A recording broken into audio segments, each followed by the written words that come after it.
내가 진실로 너희에게 이르노니 세리들과 창녀들이 너희보다 먼저 하나님 나라에 들어가리라.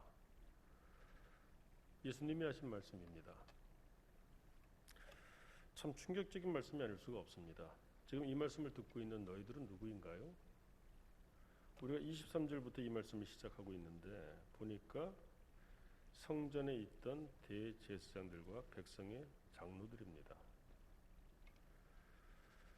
여러분, 이들이 세리들과 창녀들보다도 못하다고 예수님이 말씀하고 계세요.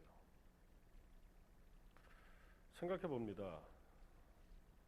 예수님께 이런 말씀을 듣고 있는 대제사장들과 장로들, 그것도 성전에서 듣고 있습니다. 그 마음이 어땠을까요?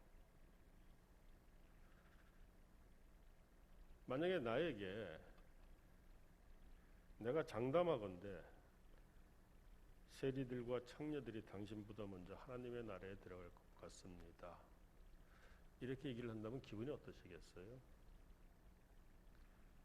내가 교회 생활을 얼마를 했는데, 내가 교회에서 직분이 무엇인데, 마찬가지 아닐까요? 지금 대제사장들과 백성의 장로들입니다. 그들이 성전에 있었습니다. 그래서 성전에서 이들을 향하여 예수님께서 내가 장담하건대 세리들과 창녀들이 너희보다 먼저 하나님의 나라에 들어가리라. 이보다 더 모욕적일 수가 없죠.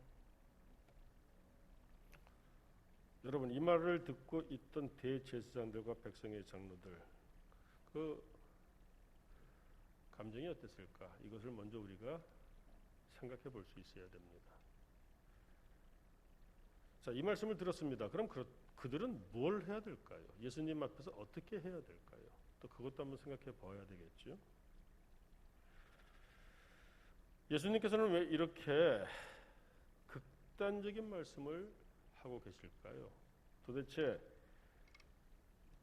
그 성전 안에 있던 대제사장들과 백성의 장로들, 그들의 문제는 무엇이기에 예수님께서 이렇게 모욕적으로 그들을 책망하고 계실까요? 예수님께서는 이것을 우리에게 설명하시기 위하여 비유를 말씀하셨습니다. 오늘 본문 말씀이죠. 28절 이하에 나오는 이야기입니다. 어떤 포도원 주인에게 두 아들이 있었습니다. 그래서 맏아들에게 가서 이렇게 말씀합니다. 예, 오늘 포도원에 가서 일하라. 그 맏아들의 반응이 어떤 것이었습니까? 29절을 보니까 대답하여 이르되 아버지 가겠습니다 하더니 가지 않았다. 30절 말씀을 보니까 둘째 아들에게 이 아버지가 갔습니다. 또 그와 같이 말씀합니다. 그런데 둘째 아들 뭐라고 대답하죠? 싫습니다. 그런데 그렇게 말하였다가 그 후에 뉘우치고 갔으니, 그리고 예수님께서 물어보십니다. 그 둘 중에 누가 아버지의 뜻대로 하였느냐? 여러분들이 대답해 보십시오. 누가 아버지의 뜻대로 하였습니까? 맏아들입니까? 둘째 아들입니까? 둘째 아들이죠. 이르되 둘째 아들이니이다. 여러분, 예수님께서 이 말씀을 왜 하고 계신다고 생각하세요? 우리가 앞서 질문했던 바로 그 이유 때문입니다. 세리들과 창녀들이 아니라 대제사장들과 백성의 장로들을 향하여 너희들보다 차라리 세리들과 창녀들이 먼저 하나님의 나라에 들어가겠다, 이런 말씀을 하신 이유가 바로 이것 때문이라고 예수님께서 우리에게 가르쳐주고 계시는 겁니다. 여러분, 여기서 대제사장들과 백성의 장로들, 이 비유에서 맏아들입니까? 아니면은 둘째 아들입니까?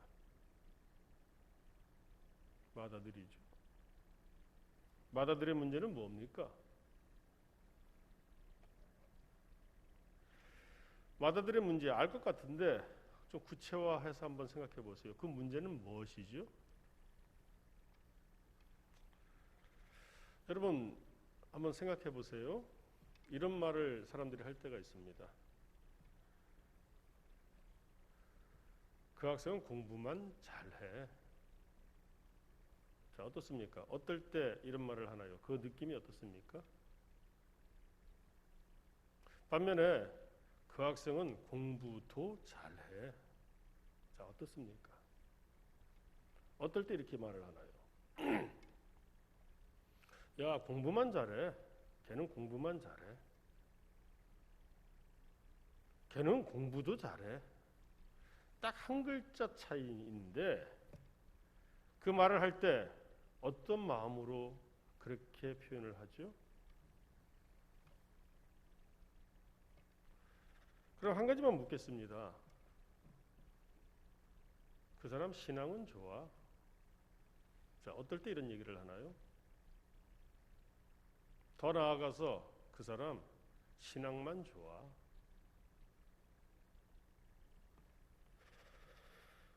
마다들의 문제가 어디에 있을까요? 여러분, 저는 요즘 한국교회 위기라고 하지만 어떤 면에서는 기회이기도 하다라는 생각을 합니다. 사실 위기가 무엇입니까? 좀 위험해서 그렇지 또 다른 기회입니다. 위기 한자를 한번 풀어보세요. 위험한 그러나 또 다른 기회. 여러분 막 크게 부흥하고 예배당 쌓아놓고 뭐 많은 사람이 출입을 한다고 해서 복음적이라고 생각하시나요? 그러면 사업을 하죠. 뭐 하려고 목회를 하겠습니까? 물론 그렇게 되면 좋겠죠. 그러나 그것이 우선순위에서는 뒤로 밀려야 됩니다. 우선순위는 무엇일까요? 우선적인 것은 무엇일까요? 저는 이번 주에 뉴스에서 성경 말씀을 보았습니다. 주 예수를 믿으라. 그리하면 너와 네 집이 구원을 받으리라. 자, 어디에 나오는 말씀이죠? 사도행전 16장 31절 말씀 다 들어보셨죠? 근데 뉴스에서 그 말씀을 봤어요. 어떻게 보았느냐? 사람들이 그 생명의 말씀이 적혀 있는 표지석에 달걀을 막 던져 갖고서 달걀로 범벅이 되어 있는 그 말씀을 보았습니다. 지금 코로나 때문에 한국 교회가 많은 지탄의 대상이 되고 있죠. 이젠 교회를 생각하면 지긋지긋하다는 그런 표현을 뉴스에서 하고 있습니다. 이제는 교회를 향해서 혐오적인 그런 발언들이 서슴없이 나오고 있어요. 그래서 조사해봤습니다. 그때는 어떤 한 기관에서 조사한 바에 따르면 한국 교회의 신뢰도가 20%가 채 안 된다고 합니다. 즉 불신자들 가운데 교회에 대해서 어떻게 생각하십니까? 이러면 10명 중에 8명이 지긋지긋하다 교회. 혐오적이다. 이렇게 표현을 한다는 겁니다. 그런데 참 이상한 것 같아요. 사실 그들이 저는 기독교인이나 온전한 교회라고 생각하지 않습니다. 그럼에도 불구하고 그들은 스스로 기독교라고 이야기하죠. 개신교라고 이야기합니다.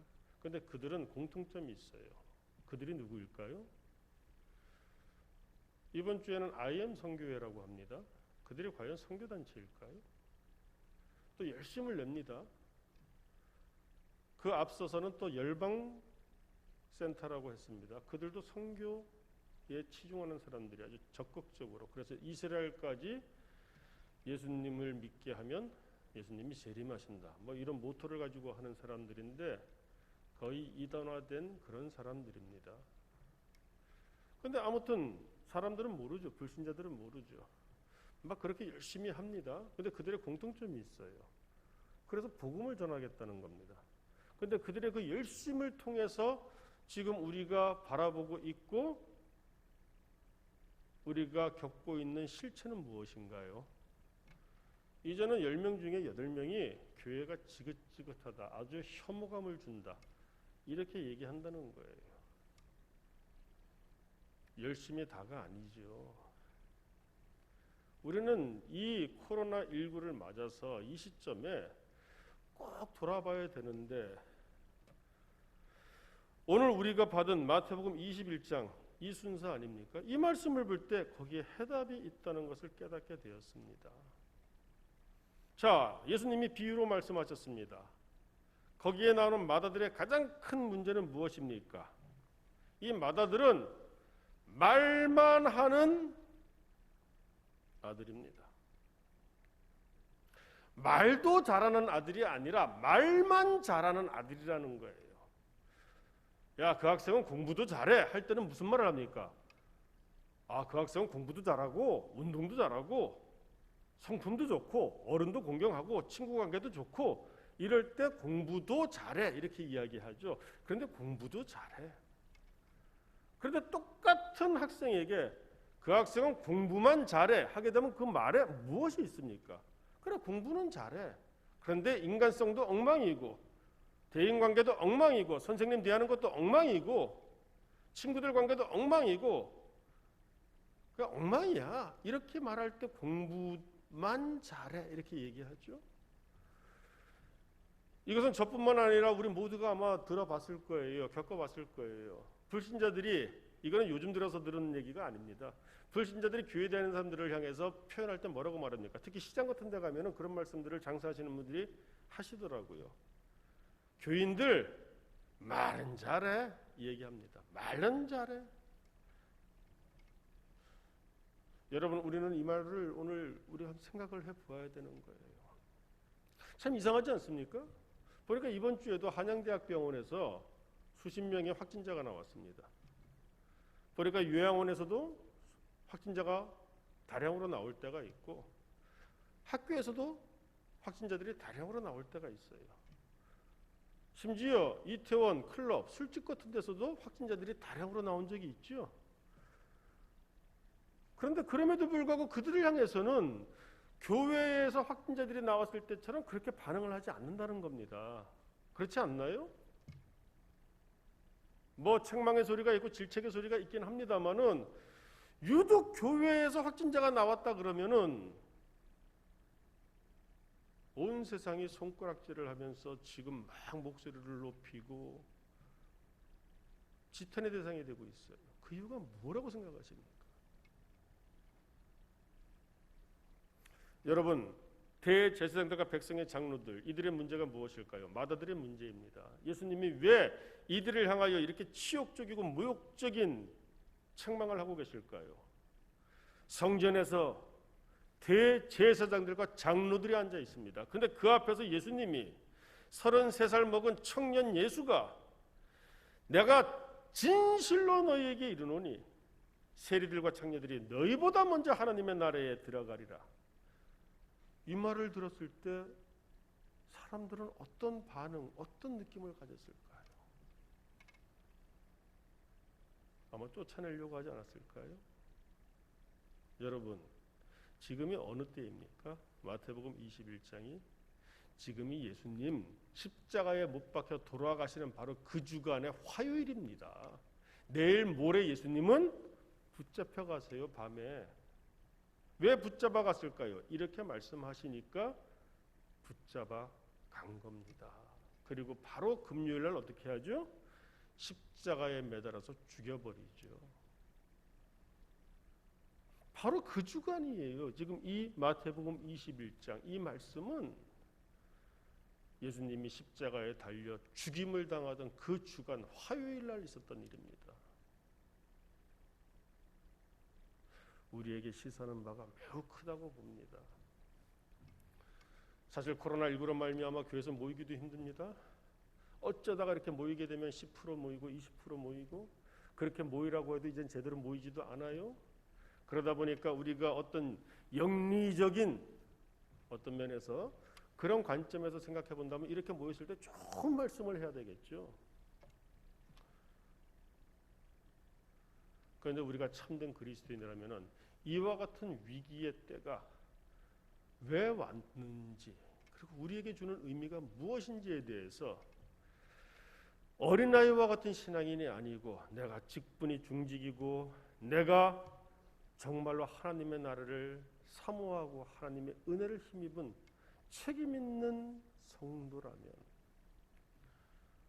우리는 오늘 본문 말씀을 비켜서서 나아가지 않고 이 말씀을 불편하더라도 그대로 받을 수 있는 그런 믿음의 용기가 필요하다고 생각을 합니다. 몸이 아픕니다. 어느 정도 아픈 것이 아니라 수술을 해야 될 만큼 아픕니다. 그런데 불편하고 부담된다고 해서 수술을 받지 않나요? 그러면은 그나마 있던 희망도 끊어지게 되겠죠. 여러분, 이때는 위기일 수도 있지만 한국 교회에, 우리 교회에 기회일 수도 있다고 저는 강하게 믿고 소망을 갖습니다. 체질을 바꿔야 되는 거예요. 근본적인 것을 바꿔야 되는 거예요. 열심을 낸다고 해서 그 모든 열심이 다 가한 것이 아니죠. 우리가 믿는다고 해서 그 믿음이 다 가한 것은 아닙니다. 이것은 오늘의 얘기뿐만이 아닙니다. 종교개혁 때도 그러하였고 예수님 이 당시에 예수님 앞에서도 그러했다는 것입니다. 우리가 믿음이 있다고 할 때, 예수를 믿는다고 할 때, 하나님을 섬긴다고 할 때 어떻게 하나요? 대면 예배로 드려야지만 예배인가요? 비대면 예배로 드려도 예배인가요? 저는 그와 같은 논쟁들이 필요하다고는 보지만 더 중요한 것이 있다고 봅니다. 우리가 평상시에 비대면으로 예배를 드린다고 한다면 하나님 앞에서 불충한 것 맞습니다. 그렇게 하면 안 되는 것이죠. 그러나 이와 같을 때는 지금 비상시국이죠. 비상시국이니까 타협을 해야 된다 얘기가 아닙니다. 타협을 해야 된다면 교회에 나와서 예배를 드려야죠. 죽으면 죽으리이다 하고 예배에 나와서 드려야 되겠죠. 그러나 이것은 타협이 아니라 무엇입니까? 복음의 빛을 발하는 거예요. 그리스도인의 믿음의 여유를 보여주는 것입니다. 정말 중요한 것은 무엇일까요? 이와 같은 때에 교회에 와서 예배를 드리느냐 드리지 않느냐가 아니라 비대면으로 예배를 드린다고 할지라도 이와 같은 때 오히려 내가 있는 그 자리에서 정말로 남은 자로서 내가 믿음을 붙잡고 버티고 있는지 그 삶을 살고 있는지 이게 더 중요한 것이죠. 우리가 교회에 나오지 못합니다. 예배당에 나오지 못합니다. 그럴 수도 있죠. 왜 그렇습니까? 내가 살고자? 예, 그것도 있겠죠. 그러나 그렇게 함으로 다른 이들을 살릴 수가 있다면 그렇게 해야 되겠죠. 저는 요즘 그 말씀을 생각합니다. 여러분, 마태복음 12장을 보게 되면은 예수님을 향하여 막 비난하는 바리새인들에게 예수님이 이런 말씀하십니다. 다윗이 자기와 함께 한 자들이 시장할 때 한 일을 너희들은 모르느냐?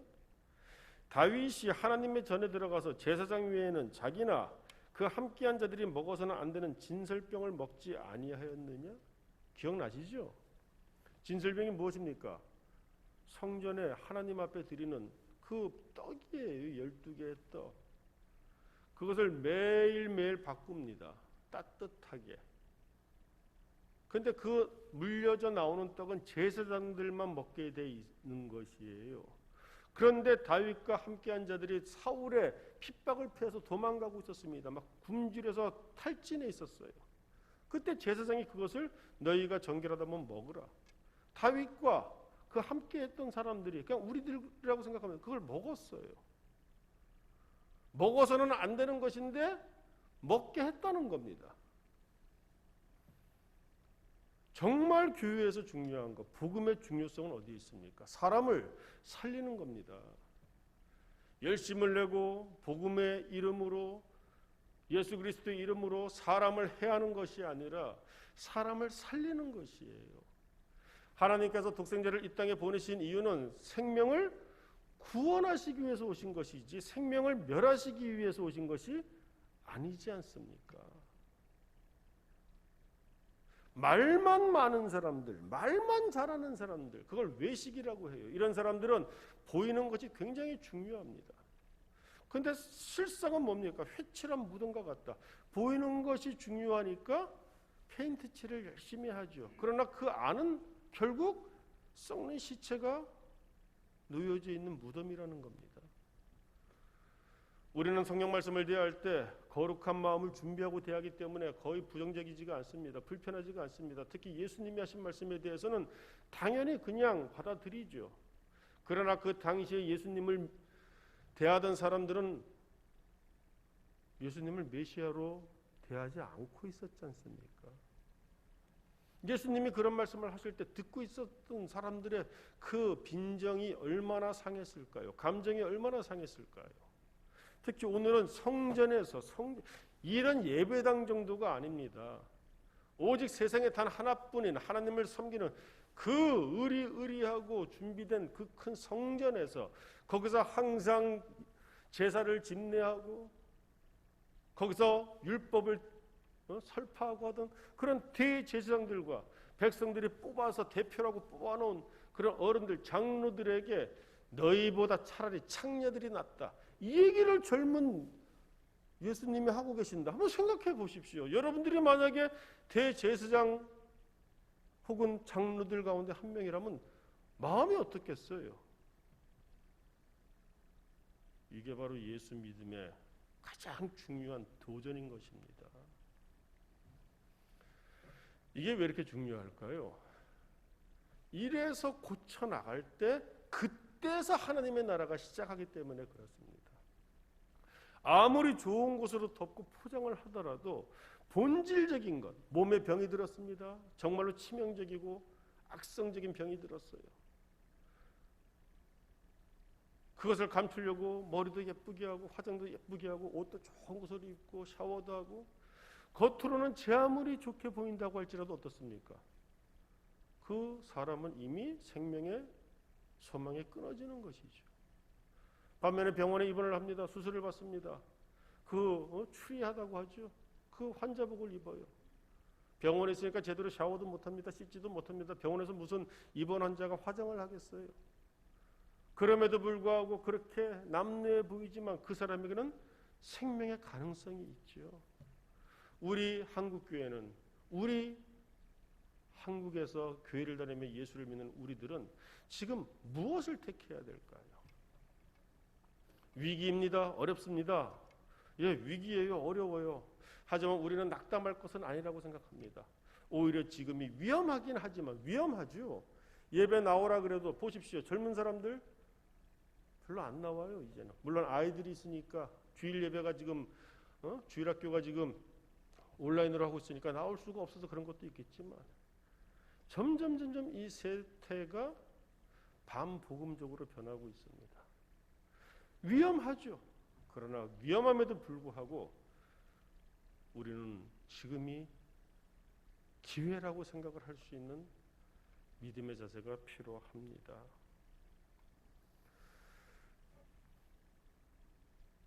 저는 그 표지석, 주 예수를 믿으라 그리하면 너와 내 집이 구원을 받으리라, 그 표지석에 그 말씀에 막 달걀을 던져서 노른자 신자가 막 범벅이 돼서 흘러내린 그 뉴스를 보면서 무슨 생각을 했는지 아십니까?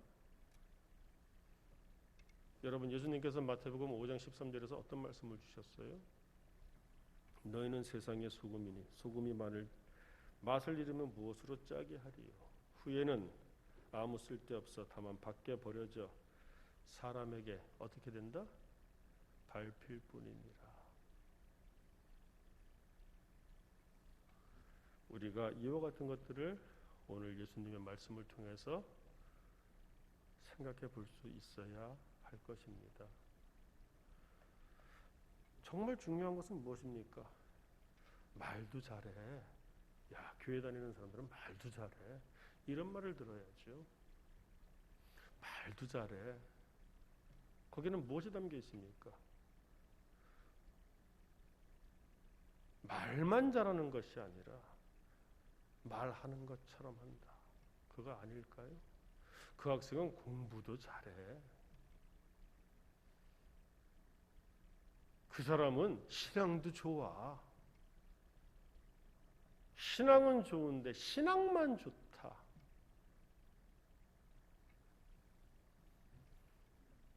저는 교회를 향하여 코로나 때문에 손가락질한다? 아니잖아요. 병원에서 의사, 간호사들이 코로나에 확진되었다 이런 소식 들으면 사람들이 뭐라고 말합니까? 안타까워하죠. 그러면서 오히려 이렇게 얘기하죠. 힘내세요. 우리가 함께합니다. 힘내세요. 이길 수 있습니다. 고맙습니다. 이런 얘기를 하잖아요. 병원에서 의사들, 간호사들이 코로나에 확진되면 비난하는 사람이 없어요. 오히려 힘내세요. 근데 교회에 와서 확진이 되면은 온갖 입에 담지 못할 욕지거리를 막 한단 말입니다. 이유가 뭘까요? 코로나 때문일까요? 아닙니다. 물론 한편으로는 억울해요. 신천지가 기독교입니까? 또 모양은 교회라고 얘기하지만 그 교회들이 교회라고 생각이 되십니까? 또 여러 선교기관이라고 말하는데 그 사람들이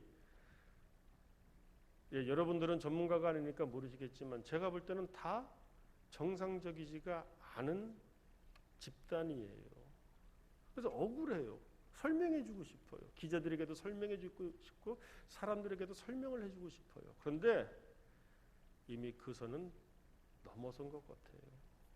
왜? 지금 그렇게 해서 설명되고 이해를 구할 문제가 아닌 것 같습니다. 이거는 우리의 문제이고 한국교회의 문제이고 그래서 말만 앞서고 말만 많고 말만 잘하는 교회들 그런 교인들 사실 생각해보면 그렇습니다. 뭐 구체적으로 신뢰를 하나하나 든다면 너무 불편하겠죠. 정말 중요한 것은 무엇입니까? 그러면 하나님의 나라가 없다는 거예요. 차라리 세리들과 창녀들이 너희보다 먼저 하나님의 나라에 들어가리라. 교회가 존재하는 이유는 교회 내에서부터 하나님의 나라를 시작하고 그 나라를 증거함으로 하나님을 기쁘시게 하고 사람들에게 생명을 주는 것, 구원에 이르게 하는 것. 이것이 교회 사명 아닙니까? 그런데 이것이 안 된다는 것이죠. 그래서 말만 많은 사람, 이 마다들의 특징이 그거지 않습니까? 말만 많아요. 말만 잘해요. 그리고 안 한다는 겁니다. 순종하지 않아요. 그리고 더 나아가서 어떻습니까? 이 마다들은 결코 뉘우침이 없습니다. 자, 30절 보니까 둘째 아들의 특징은 무엇입니까? 싫습니다 하였다가 그 후에 뉘우치고 갔으니라고 되어 있어요. 그런데 마다들은 그냥 가지 아니하고 그것으로 끝났습니다. 잘못할 수도 있죠. 둘째 아들에 비유된 사람들이 바로 세리들과 창녀들입니다. 여러분, 세리들과 창녀들은 훌륭합니까? 아닙니다. 결코 훌륭하지 않아요. 부끄러운 사람들입니다. 죄인들이죠. 이 둘째 아들도 처음부터 괜찮은 그런 아들이 아니었습니다. 안 간다고 했지 않습니까? 실소이다. 아버지에게 이렇게 얘기했던 아들입니다. 그러나 중요한 것은 무엇입니까? 뉘우치고 갔다는 것이죠. 하나님의 말씀이 들릴 때 그 말씀에 따라서 내가 받아들일 만하고 내게 기분이 좋고 유익하면 받아들이고 거슬리면은 십자가의 못을 받고 이런 게 아니라는 겁니다.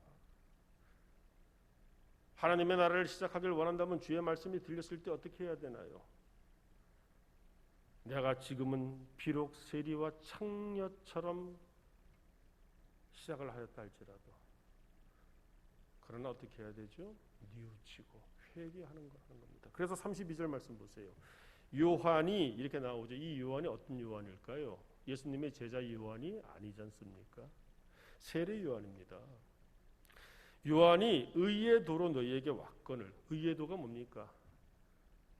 구원에 이르는 그 복음을 전하기 위해서 왔다는 것이죠. 그런데 세례 요한의 가르침의 특징은 무엇이었어요? 세례를 왜 줬습니까? 회개의 복음이었어요. 그런데 너희는 그를 믿지 아니하였으되 왜 안 믿었습니까? 마찬가지죠. 말만 많으니까. 그리고 자기 자신 외식하는 것. 그러니까 결코 돌이키지 않습니다. 오히려 책망의 말씀, 하나님의 말씀이 떨어질 때 그 말씀을 내가 받으며 찔려서 거기까지는 똑같죠. 주여 내가 어이하오리이까. 주여 우리가 어떻게 해야 되죠? 지금 한국교회 이런 것을 보면서 하나님 내가 도대체 내가 어떻게 해야 될까요? 이러면서 뭘 찾는 것이 아니라 찔리니까 어떻습니까? 듣기 싫다고 귀를 막고 딱 두 가지 부류가 있어요. 받아들이는 사람이 있고 돌이켜서 받아들이지 못하고 오히려 돌을 들어 치는. 스데반 집사님이 왜 돌에 맞아 죽었습니까? 그들의 가슴에 찔리니까 귀를 막고 돌로 쳤죠. 지금 이 장로들, 이 대제사장들의 가장 큰 특징은 무엇입니까? 세리와 청년은 믿었어요. 그러나 너희는 이것을 보고도 끝내 뉘우쳐 믿지 아니하였도다. 그럼 이 말씀을 들었을 때 어떻게 해야 될까요? 지금이라도 정직해야죠. 하나님 앞에서 정직해야죠. 그런데 이들은 결국은 3일 후에 예수님을 십자가에 못 박아 죽이고서 자신들을 합리화하고 정당화합니다. 그러니까 결국은 그들이 맛보는 것은 무엇입니까? 천국일까요? 지옥이죠. 사랑하는 성도 여러분, 우리가 불과 어저께, 예수님의 이 시간으로는 어저께입니다. 우리로 말하면 지난주일이죠. 잎사귀만 무성한 무화과 나무를 보았습니다. 그 끝이 어땠나요? 잎사귀가 무성한 무화과 나무는 좋습니다. 왜? 시원함도 있고 보기에도 좋고 또 잎사귀가 무성하면 기대할 만하잖아요. 무엇을? 열매가 있을까 하여. 잎사귀도 무성한 무화과 나무라면 얼마나 좋을까요? 그런데 우리가 앞서 예수님이 교훈을 주시기 위하여 저주하셨던 그 무화과 나무의 특징은 무엇이었어요? 잎사귀만 무성했다는 것이죠. 사랑하는 성도 여러분, 오늘 아주 짧은 비유였습니다. 포도원 주인이 두 아들에게, 맏아들과 둘째 아들에게 포도원에 가서 일 좀 하자. 이때 맏아들의 반응과 둘째 아들의 반응, 분명한 것은 뉘우치고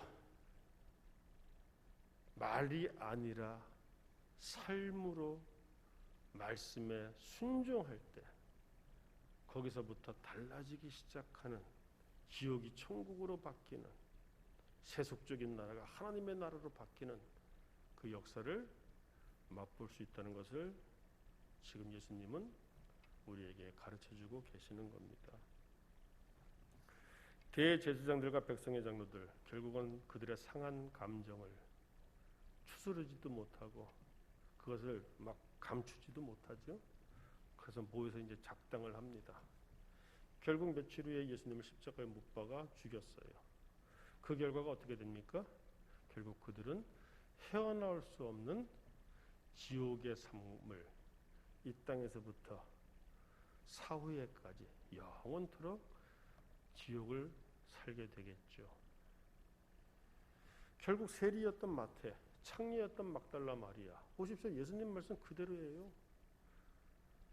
세리였던 마태도 창녀였던 막달라 마리아도 하나님의 나라를 누리기 시작하는데 어디서부터 누렸습니까? 이 땅에서부터 누리잖아요. 그들은 천국 갔겠죠? 말씀 그대로 세리와 창녀도 하나님의 나라에 들어가는데 대제사장들과 백성의 장로들이 되어서도 하나님의 나라에 들어가지 못하는 것을 우리는 봅니다. 하나님의 나라는 기독교 복음의 핵심입니다. 더더구나 이 땅에서부터, 바로 지금 여기서부터 시작되는 하나님의 나라. 저는 하나님께서 이 한국교회에 그와 같은 소망을 아직도 거두시지 않으셨기 때문에 이런 때를 지내게 하신다고 생각을 합니다. 우리 용산남부교회도 큰 교회는 아니지만 한국교회의 일원인데 이런 때가 우리에게 주는 가르침이 무엇인가? 특별히 오늘 이 본문 말씀을 통하여 우리 예수님이 우리에게 기대하시는 바가 무엇인가? 우리가 생각해 볼 수 있기를 원합니다. 아직은 늦지 않았습니다. 열심을 내는 것도 좋지만 가장 우선순위는 우리가 말도 잘하는, 말만 잘하는 기독교인이 아니라 말도 잘하는, 말만 잘하는 그런 교인이 아니라 말도 잘하는 그런 성도로서 살아갈 때 내 삶에서도 그러하고 나와 같은 사람들이 함께하는 우리가 서로 연약하잖아요. 그러니까 함께 하다 보면 더 좋은 일이 생기지 않을까요? 그런 교회를 우리가 함께 세워나갈 수 있기를 이 어려운 때 주님의 이름으로 당부드립니다. 기도하겠습니다.